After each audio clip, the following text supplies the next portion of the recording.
1998, off Canada's east coast, a modern passenger jet run by one of the world's best airlines catches fire at 33,000 feet.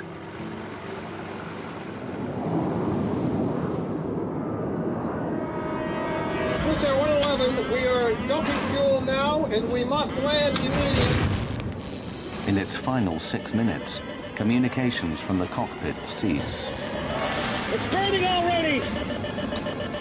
Then the plane plummets into the ocean.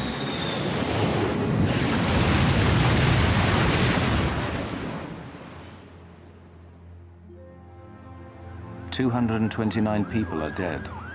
What caused the fire is a mystery." Many of the vessels reported to the Canadian Navy vessels standing by on scene that they were finding bodies and making repeated requests for more body bags and get the bodies that were Now, terrible. after one of the largest investigations in aviation history, the complete story behind the loss of Swissair Flight 111 can finally be told. It's a wake-up call for the entire airline industry to ensure that what happened aboard Swissair 111 would never happen again.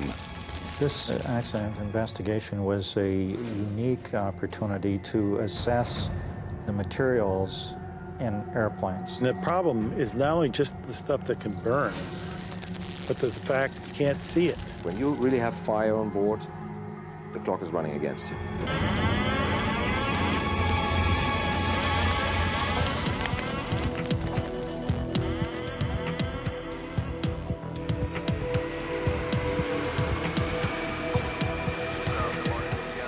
September the 2nd, 1998. Swissair Flight 111 prepared to depart New York's JFK International Airport, en route to Geneva, Switzerland. The aircraft was a McDonnell Douglas 11, or MD-11, a model first developed in 1986 as a highly automated, modern replacement for the antiquated DC-10. It was considered one of the most reliable passenger jets in the skies, and Swissair pilots were among the world's best trained. Okay, after start checklist. Engine anti-ice. Not required. Roger, not required. Auto brakes. Take off. Swissair 111's pilots were Captain Urs Zimmermann and First Officer Stefan Loew. Swissair 111, hold short, 31 left. Zimmermann encouraged an easygoing atmosphere in the cockpit, but he was also known for his by-the-book precision. When not flying, he was an instructor of new pilots for Switzerland's national airline. Takeoff checklist. Flaps and slats. Flaps set, 15 degrees. Set of 15.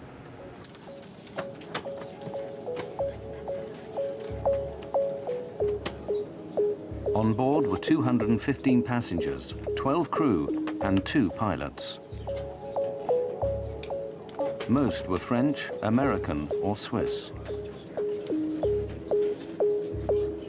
23-year-old Stephanie Shaw was on her way home to her parents in Geneva.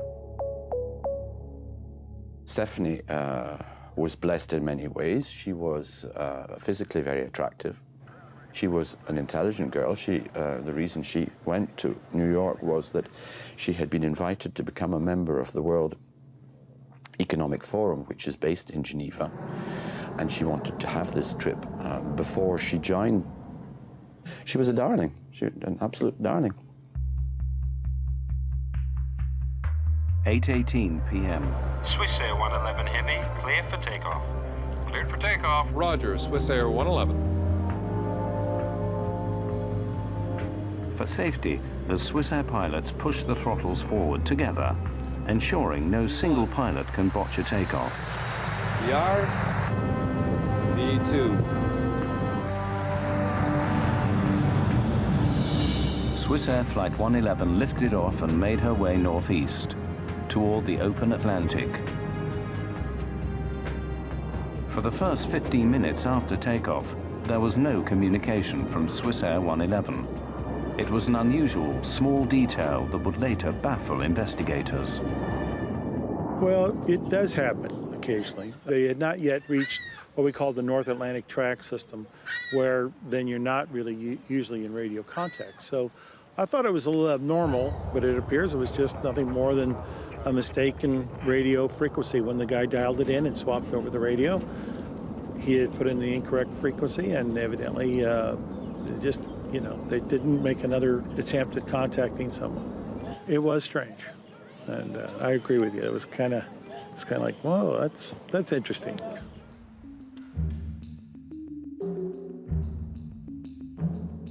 Atlantic air traffic is handled by a remote center in Moncton, New Brunswick, Canada. Almost half an hour after takeoff, Captain Zimmerman made his first communication with Moncton. Moncton Center, Swissair 111 Heavy, good evening, level 330. Swissair 111 Heavy, Moncton Center, good evening. Reports of occasional light turbulence at all levels. Moncton, Swissair. It was a perfectly normal transatlantic crossing.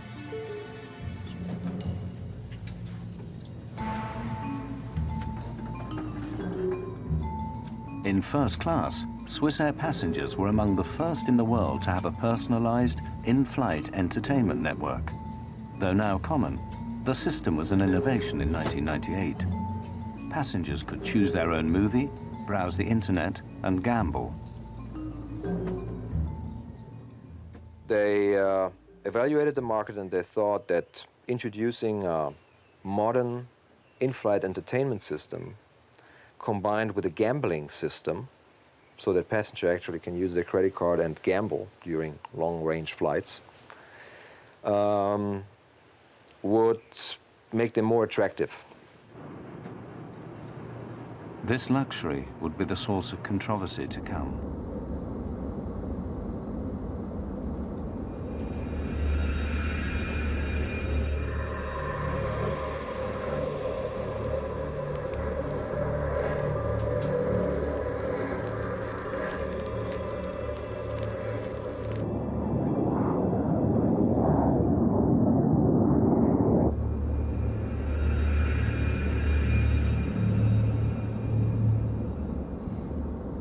Smell something?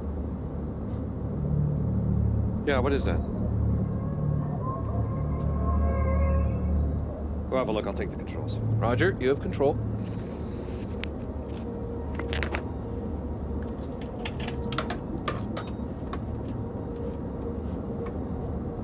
First Officer Love investigated the area near the air conditioner vent. Harmless smoke traces from air conditioning systems are common on commercial jets. I don't see anything, Urs, and there's nothing up there now.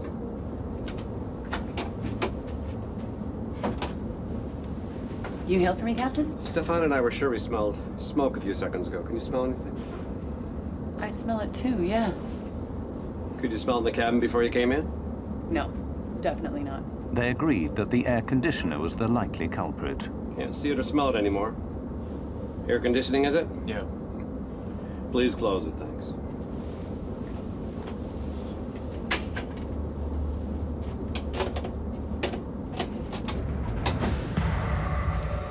Behind the sealed panel, the pilots could not see that the problem was getting worse.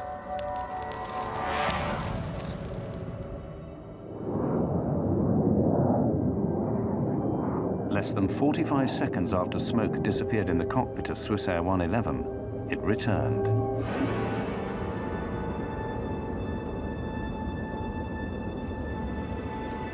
Zimmerman followed Swissair procedure. There it is again. He made plans to divert to the nearest place to land. Find the closest place to land, Stefan. We'll need the nav charts from the library, also weather data for the area. Boston's close.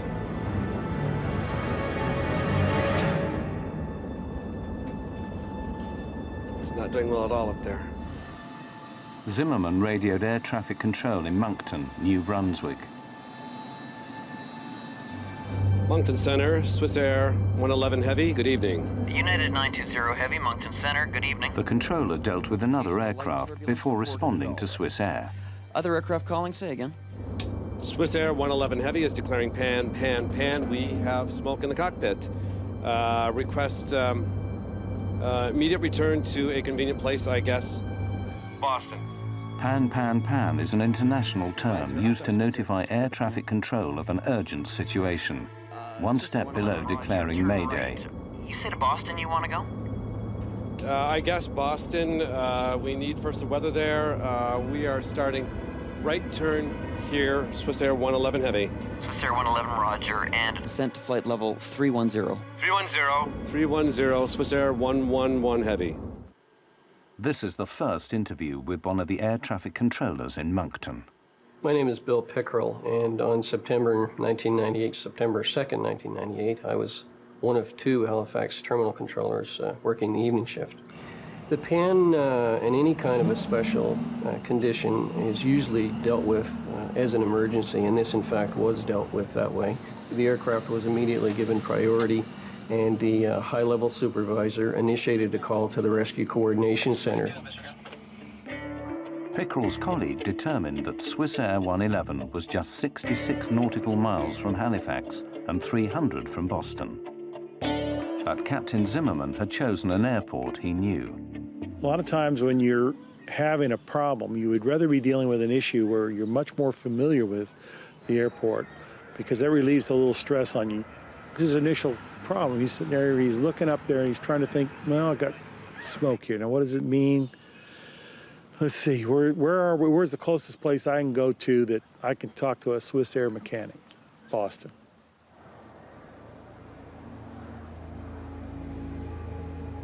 Swissair 111 Center. Swissair 111 Heavy, go ahead. Would you prefer to go into Halifax?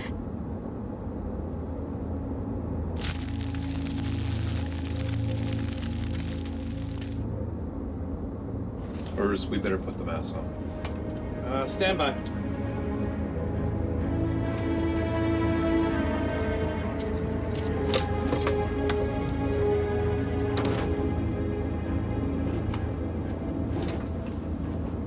Realizing their location, Zimmerman decided Halifax was now the best option. Affirmative, Swissair 111 Heavy. We prefer Halifax from our position. Swissair 111, roger. Proceed direct to Halifax. Descend now to flight level 290. Level 290 to Halifax, Swissair 111 Heavy. A British Airways pilot in the area offered the crew what little help he could. Swissair 111 Heavy from Speedbird 214.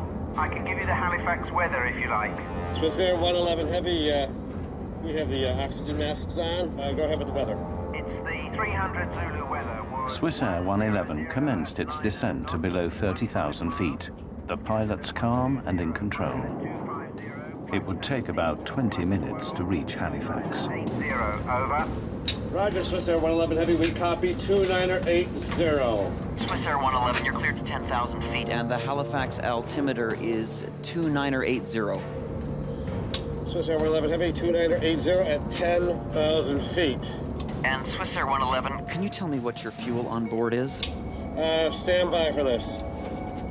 Speedbird 1506 is at Tusky, listing out. Speedbird 1506, roger. The controller signed off with another aircraft.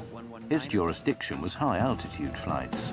As Swissair was on descent to Halifax, he hands over responsibility to Bill Pickerel. At that point, everything was normal. I gave the pilot an initial descent, and he requested to level off at an intermediate altitude to get the cabin in order for the landing, which I took to mean that they needed to pack away dinner trays and things like that. It was an indication to me that while his situation was unusual, that they weren't considering it as an emergency at that time. Watch your speed, Stefan. Don't descend too fast. Roger.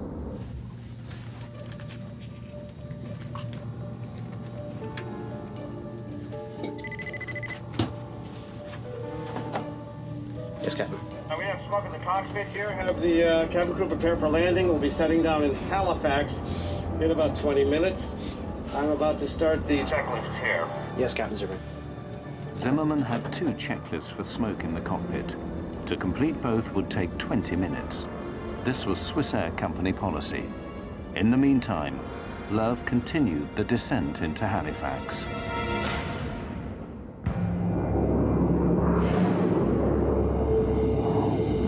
Stefan, I'll need you to handle the radio while I do this checklist, all right?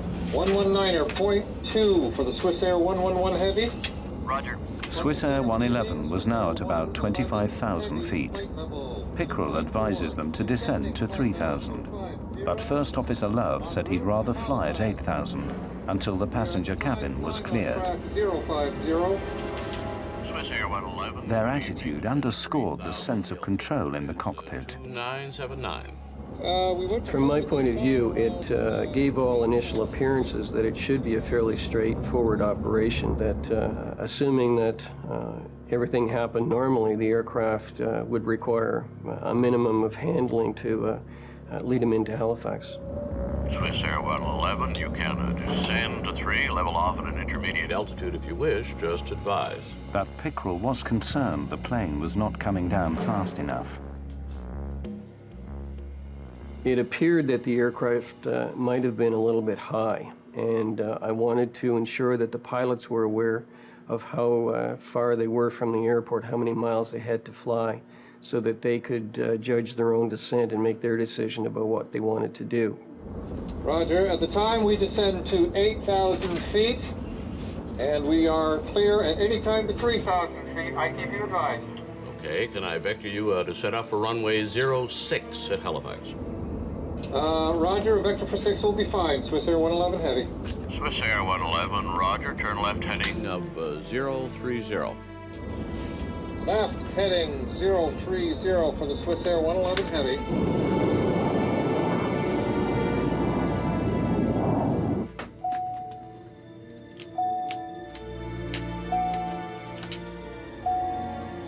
Captain Zimmerman needed information for the unfamiliar airfield, but his flight bag was out of reach.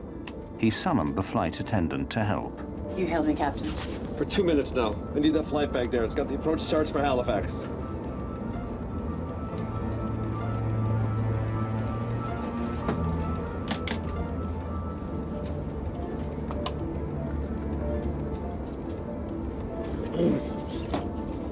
Okay, get back to your crew.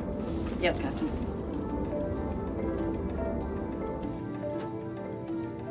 This is your matron at cabin speaking. The chief flight attendant notified passengers that the flight was being diverted.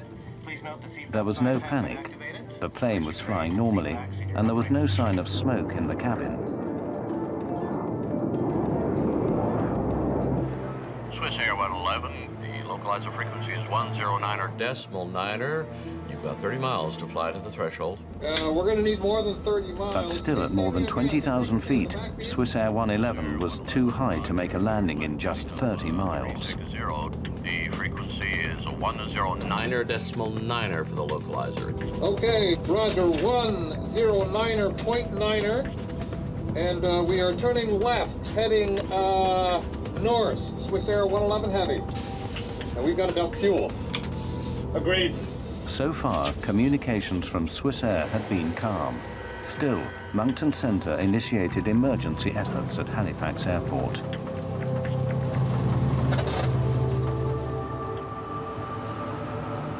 Preparing ground crews for an emergency, Pickrell sought information from the pilots.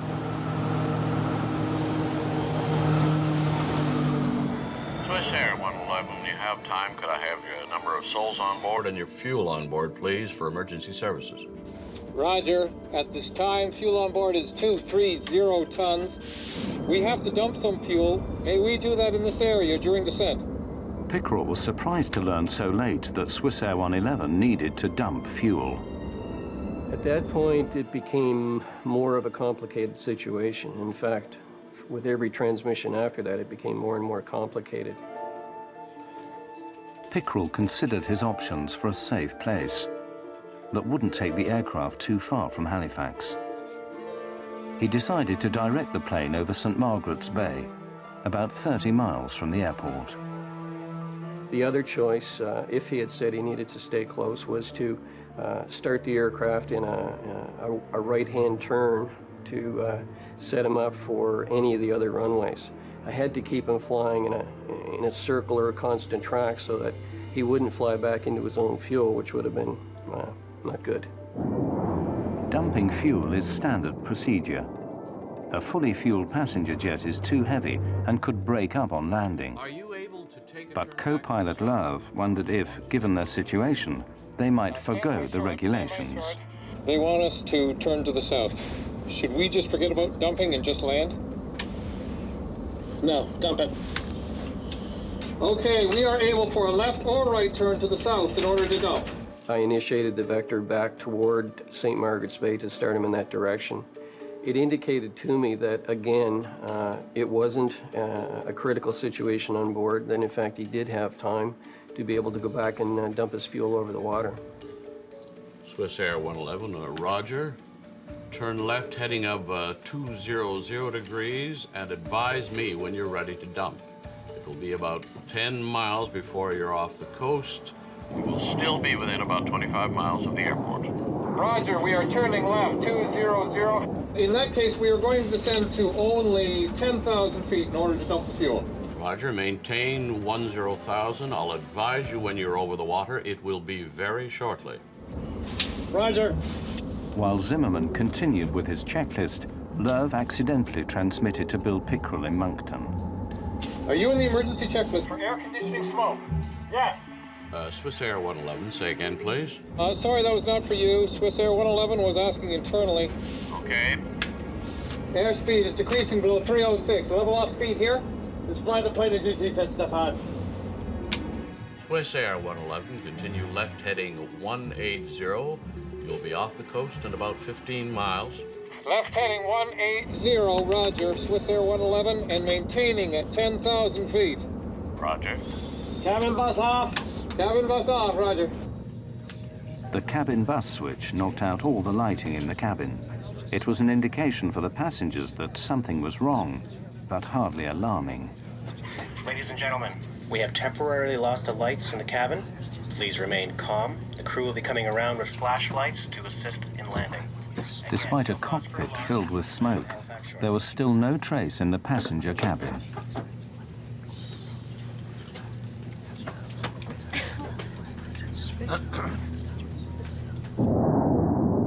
You will be staying within about 35, 40 miles of the airport if you have to get back to the airport in a hurry.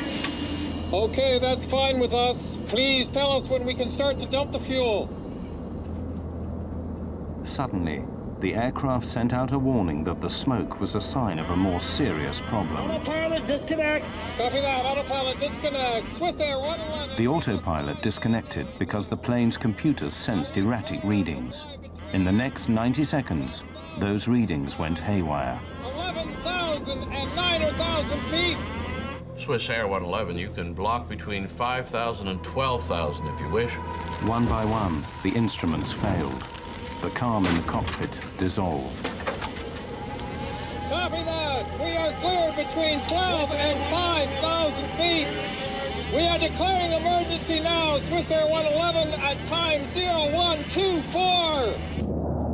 Then the two pilots spoke simultaneously. Combined with other distractions in the control room, Pickrell was unable to hear a critical transmission. Lerv's declaration that they must land immediately. We are dumping fuel now. We must land immediate. Swissair 111, just a couple more miles. I'll be right with you. Roger that. And we're declaring emergency now. Swissair 111. Missing this transmission is a moment Bill Pickrell relives today. I'm not sure that it's a feeling that you can adequately describe. I recall reviewing the events of that night 1,000 times to determine if there was something additionally that I could have done, or if there was some mistake that I might have made, or was there any way that I contributed to this? And eventually I was able to come to the point of realization that there wasn't anything that I could have done, that everything that could have was done. Now there was nothing to do but wait.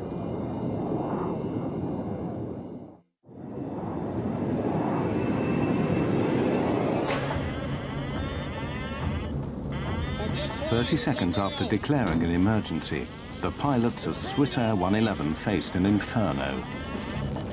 All my screens are down. I'm flying on standby instruments, maintaining 300. Swissair 111, you are cleared to commence your fuel dump on that track, and advise me when your dump is complete. Soon after I gave him authorization to commence the fuel dump, there was no acknowledgement. Initially, I wasn't concerned by that because I considered that he was probably doing the fuel dump. He was reviewing a checklist. He was busy doing things. And as per our training, we're told not to bother the pilots in those kinds of situations. Swissair 111, check. You are cleared to start the fuel dump.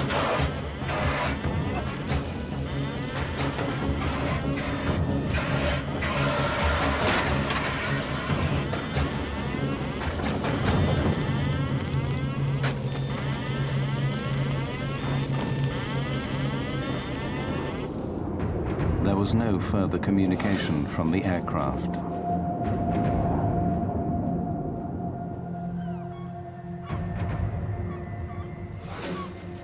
Six minutes later, residents of Peggy's Cove heard a devastating explosion.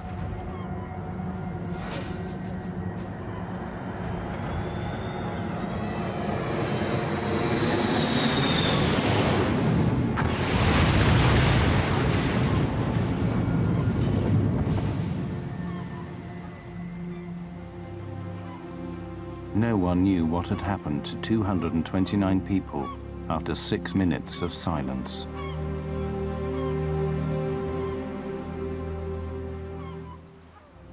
It was probably one of the most helpless feelings that any individual can have, not being able to do anything but just sit and watch the target and hope that it would turn back toward the airport.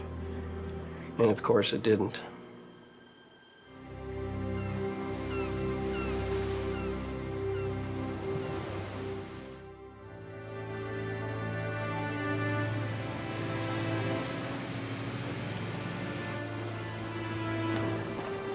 The following morning, would-be rescuers glimpsed the terrible remains of Swissair 111.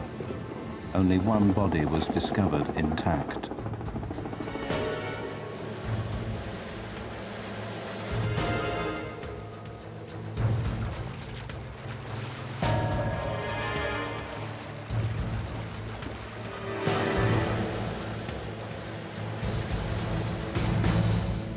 In Geneva, Ian Shaw had a premonition about his 23-year-old daughter, Stephanie. That night, the night on which she was due to return, for reasons I can't explain even now, I was restless and I was disturbed, and I slept early and woke while my wife was still awake and asked her if she had had news of Stephanie. No, she had not, but she didn't expect to have news of Stephanie. We knew she was coming on that flight and that she would certainly expect me to be at the airport to fetch her in the morning. I awoke around 6 Geneva time, and on television there was a report of the crash of Swissair 111. And I knew instantaneously that we had lost our daughter. Air traffic controller Bill Pickrell was in shock. It's a strange experience. I'm not sure that I can adequately express the feelings, but it's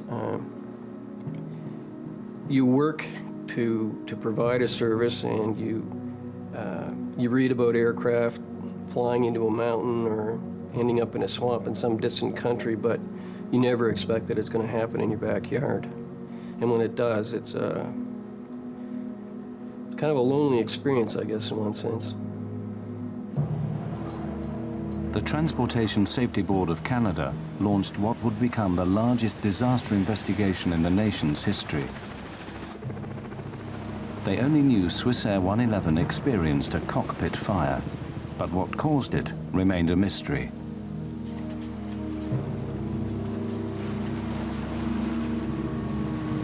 Well, this accident was a challenging one to investigate, in that initially, of course, we had to recover the aircraft from about 55 meters of water, around 185 feet. Of course, it was also in many pieces. As it turns out, it was in a couple of million pieces. So that was the initial challenge. And then after that, of course, when you have so many pieces, you need to determine which are the relevant ones and what are these pieces telling you about what happened and why. The TSB embarked on a 5-stage plan. First, divers were deployed to survey the wreckage. They discovered that the plane was smashed into millions of pieces. But as the autumn weather worsened, the risks to divers increased. At this rate, the salvage would take years to complete.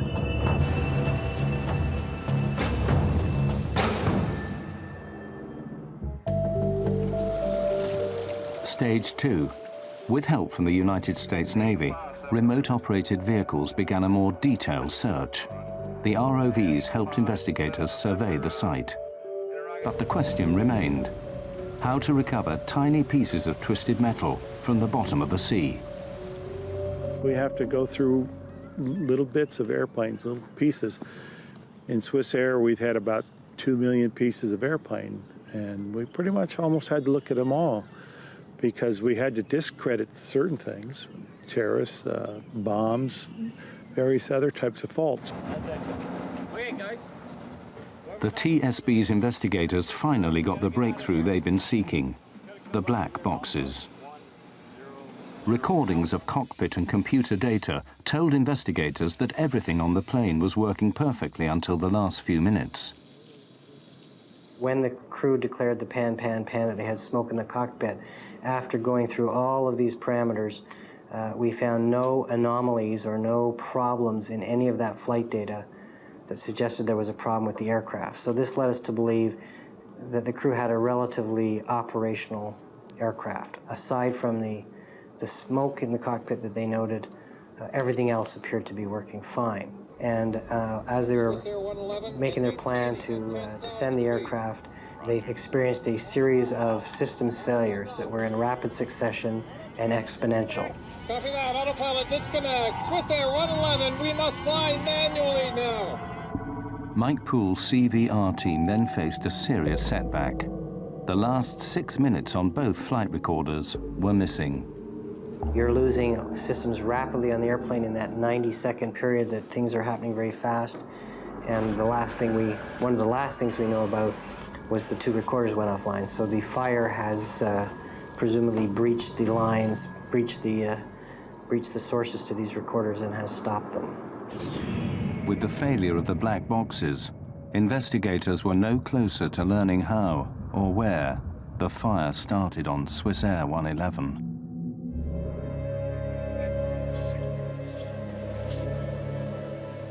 Stage 3. Barges were deployed to scour the seabed for evidence.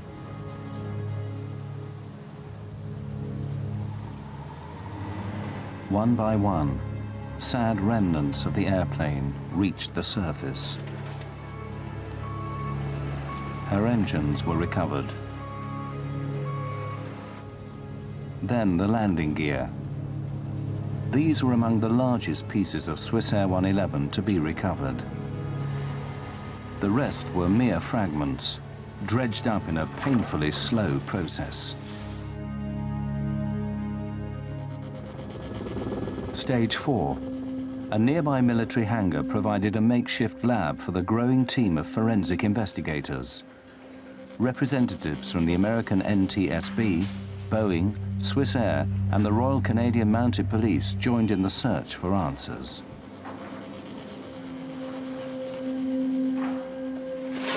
Pieces of Swissair 111 arrived by the truckload, organized into various categories for analysis.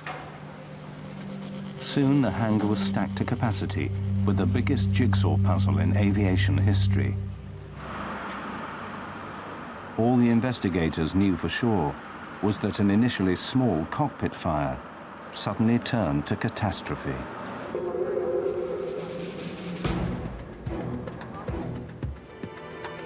The team sorted through nearly 155 miles of wiring retrieved from the wreckage of Swissair 111. Here, the first real clue: evidence of electrical arcing. Scorch marks on metal revealed that the source of the fire was in the back of the cockpit, directly behind the first officer.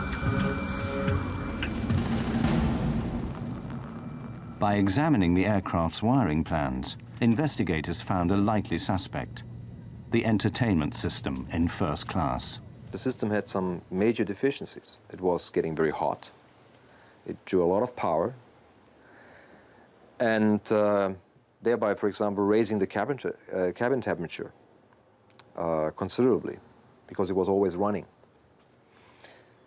They did not install a simple off switch, nor did they install appropriate cooling systems to cool the system down.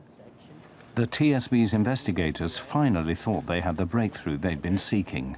Our report indicates that there was a design flaw in the way the in-flight entertainment network installed in the first class and business class sections of the aircraft were installed integrated into the electrical system of the airplane. When Captain Zimmerman threw the cabin bus switch, all power to the cabin should have been switched off. But the entertainment system remained on, overheating. If you'd ask most pilots, they would say, well, if I push the cabin butt switch, it's going to turn off the things behind the cockpit. It's going to isolate that electrically for me so that I don't have to worry about that, and then I can just concentrate on those things that might affect me flying the airplane. Well, as it turns out, that this switch was kind of bypassed in this case for this IFIN, or entertainment system. Swissair immediately disabled the entertainment systems on the rest of its fleet, and the US National Transportation Safety Board ordered an inspection of cockpit wiring on all MD-11s. Unfortunately, this simple solution proved insufficient. By the time that cabin switch was turned off, the fire was well underway, and so that had no real bearing on the initiation or propagation of the fire in the Swissair 111 aircraft. But investigators determined that the problem with the entertainment system alone could not have brought down Swissair 111. The search for answers continued. Stage 5. Undaunted, the TSB reconstructed the MD-11 from the wreckage. A wireframe mock-up they called the jig provided a spine for placing tiny pieces back where they once belonged. The reconstruction revealed that the fire spread with alarming speed from the cockpit back into the first-class galleys. Some metal showed heat damage from temperatures as high as 600 degrees centigrade. As the investigation continued, some argued that the actions of the pilots may have contributed to the disaster. Some experts charged that Zimmerman and Love's by-the-book approach may have cost them their lives. Swissair 111 was asking internally. Some operators emphasized in a very early stage, land as soon as possible, and then if you have time, go into the checklist. Others said, here's the checklist, and at the end of the checklist, if that doesn't help, then land as soon as possible. Pretty contradictory to basic flying instructions where student pilots learn at a very early stage that whenever you have smoke, you have a fire, and fire means land as soon as possible. Emergency light switch on. Emergency light switch on. Unfortunately, in this case, the way the checklist was written, it didn't identify that now start towards the divert. It started more on let's try to see if we can solve the problem. And so now all of a sudden you're taking on a problem that just kind of crept up on you. You weren't expecting it. We're going to need more than 30 miles. But the TSB considered the timeline. Investigators determined that Swissair 111 would not have made Halifax Airport under any circumstances. There just wasn't enough time. 09er, 0.9er. In our calculation, we showed that starting at the ideal descent point from 33,000 feet, which was at about 10:14 p.m. that night, it would take some 13 minutes to get the airplane onto the ground, which would take us to 10:27 p.m. By 10:24, the systems in the aircraft were starting to deteriorate. So we believe that under these circumstances, the crew would not have been able to successfully land the airplane under those conditions with the amount of time that they had. Whatever caused the fire on Swissair, it happened at a lethal speed. The mystery remained.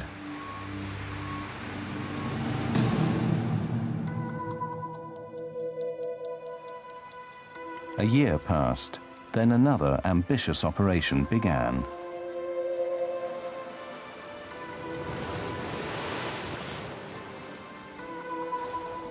The TSB hired a sophisticated Dutch salvage ship, Queen of the Netherlands.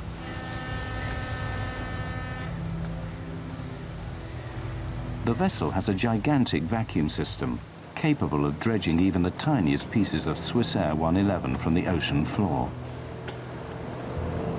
A mixture of seawater, silt and aircraft were pumped into the ship's hold.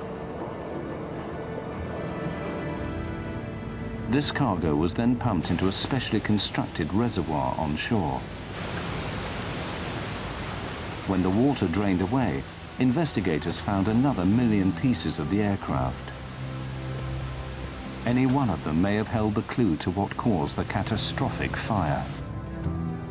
The painstaking sorting once again resumed.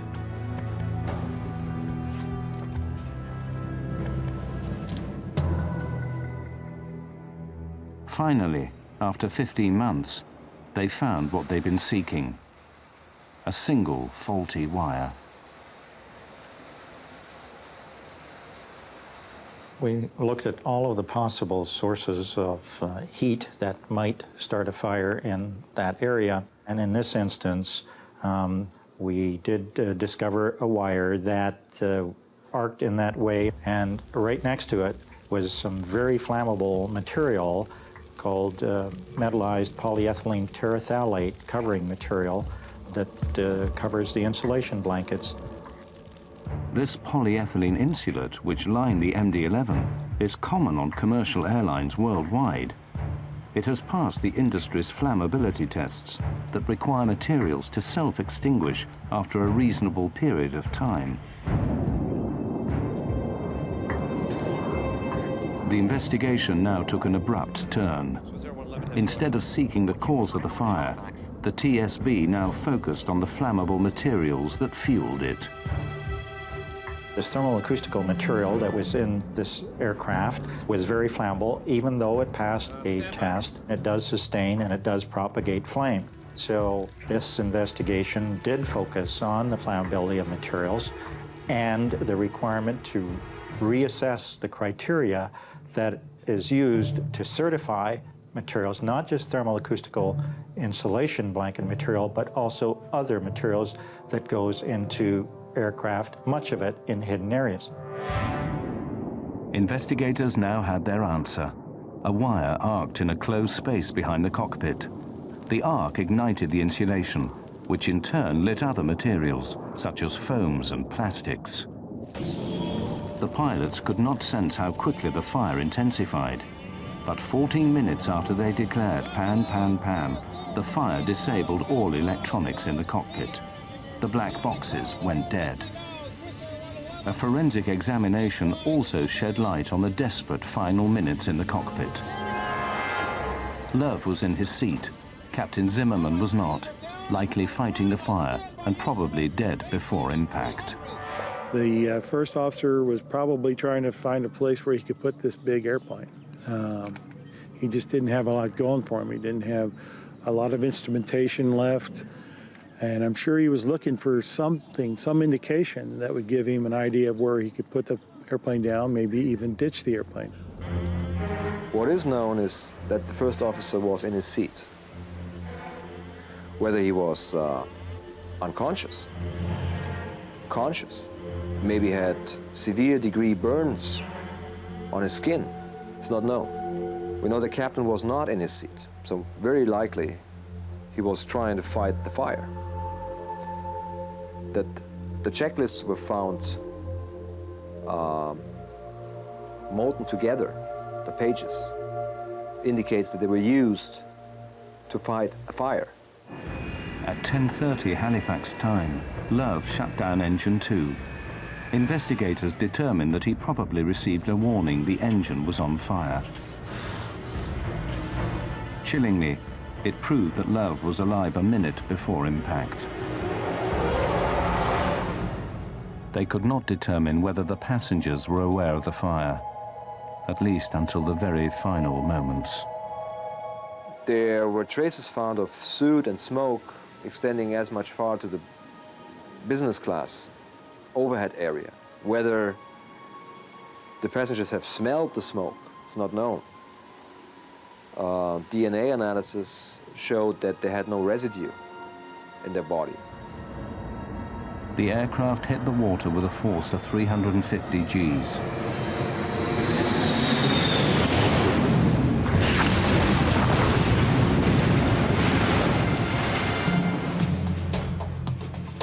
The TSB spent 4.5 years and $40 million analyzing the wreckage of Swissair 111, the largest air disaster investigation in Canada's history. Their conclusion: flammable materials do not belong on commercial aircraft. The rate of progression in this airplane, I think, surprised us and surprised others, and that's why we emphasize, again, the importance of raising the bar on the flammability standards for materials used in airplanes. Ian Shaw waited 4 years for the report to reveal the fatal flaw that took the life of his daughter. The truth has not diminished his anger at Swissair. There has to be accountability. If you are involved in wrongdoing, you must be held accountable. And you must declare your sense of responsibility. Otherwise, you are hiding. And you are hiding, in this case, behind the flag of Switzerland. I think it's unbelievable. In the aftermath, Swissair decided to remove the flammable insulate from its entire fleet. They also made changes to checklist procedure, reducing response time in a cockpit smoke emergency. Swissair did something very interesting. They modified their entire Swissair MD-11 fleet according to all these findings. They built in cameras and smoke detectors, even into hidden areas, where pilots have a little TV monitor and they can see whenever there is a smoke warning, which makes them all help gain time. And that's the most important when you have when you have a fire. But plagued with financial problems, the mighty Swissair shocked the industry when it declared bankruptcy in October 2001.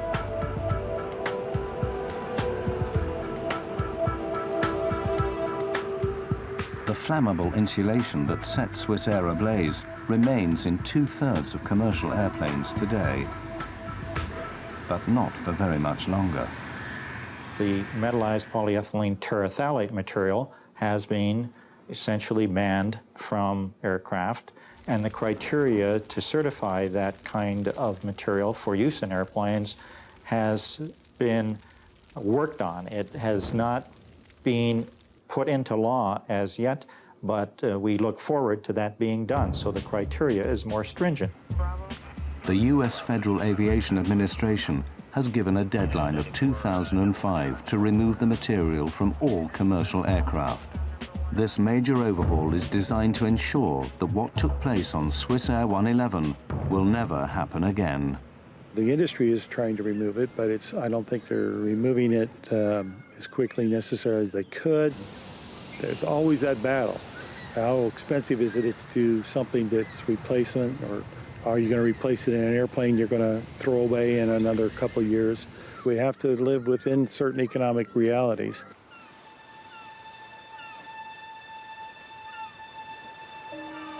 For Ian Shaw, losing his daughter so suddenly and violently has left a permanent emotional scar. He left his wife and his wealth behind in Geneva and now runs a modest restaurant in Nova Scotia in view of the sea where his daughter died. Why would I come here to this particular point in Nova Scotia? A lot of people have said, oh yes, we fully understand you want to be close to your daughter and the point where the plane crashed. That is no part of my being here. Swissair ripped out of me any possibility of proximity to my daughter. I found a comfort in the awareness of the presence of the eternal ocean, the ocean which has been going backwards and forwards for many, many, many thousands, millions of years. I came here because I had to. I can't give a fully rational declaration to you of why I came here. I can only say to you, I am in the right place for the wrong reasons.